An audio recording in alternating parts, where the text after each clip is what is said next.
Hello, this is Michael Lewis, and this is for FTE 217. The first part of this is for week assignment 6, and we're going to field strip this. So the very first thing you want to do is separate lower and upper receiver. So you have two pins here, one here, one here. They only come out one way, so push them out. They don't come out all the way, they just come out far enough for you to separate it.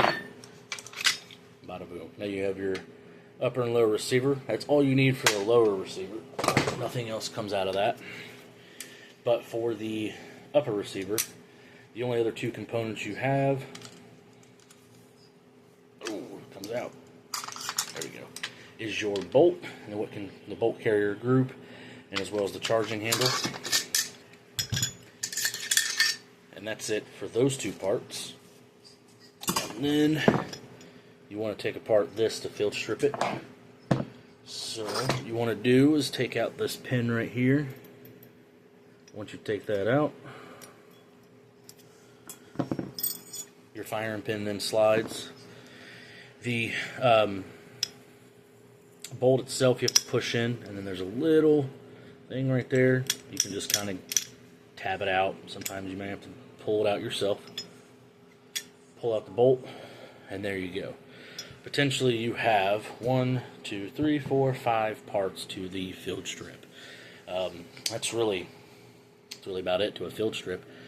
Part 2 was to articulate if we want to do any additional work. I think I will probably change out the trigger mechanism. I like this one. It's very smooth. I mean, you barely pull it and it goes. So I'd say it's probably about a 2 to 3 pound, maybe it might even be 4 pull. But I think I want to go maybe 2 pound if it's not. I want it to be a light trigger pull, so I might go ahead and do this.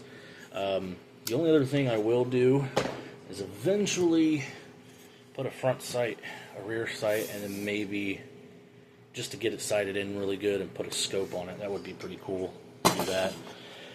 Part 3 was to do several aftermarket triggers. I found a really good company called Trigger Tech. I really like theirs because most of, if not all of theirs, have adjustable trigger pulls. It's anywhere between 1.5 to 4 pounds in a 2-ounce increment. So it's really good. You can adjust it how you want it without having to really, oh, I don't like a 2 pound, so I'm going to have to go buy a 3 pound. No, this one kind of helps you out a little bit.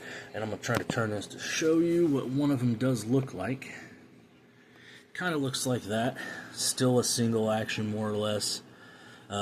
So they're really cool. I kind of want to do that. That would be something new for me to try. And then part 4, this one already has a dimple. I do kind of like the idea of the dimple. It does give it that screw something to hold on to, because that's a lot of firepower, especially for something like a 308. It really has a lot of firepower. So I think dimpling is probably good, I think.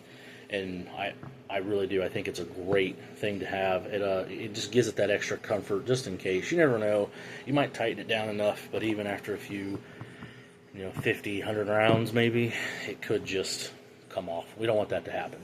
And I'm going to put this back together so I can do the drop test.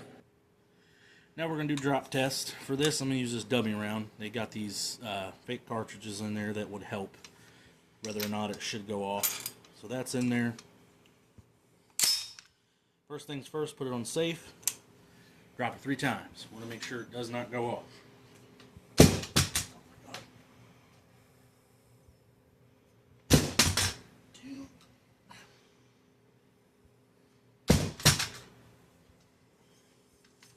Next, you want to put it on fire. Do the same thing.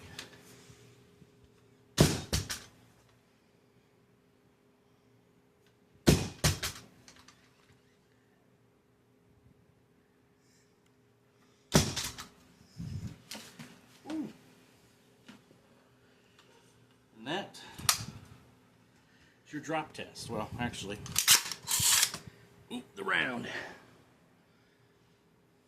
Probably can't see it as well as I can, but there's no dimp, so we should be good. That means it passed its test, and that's it for all that.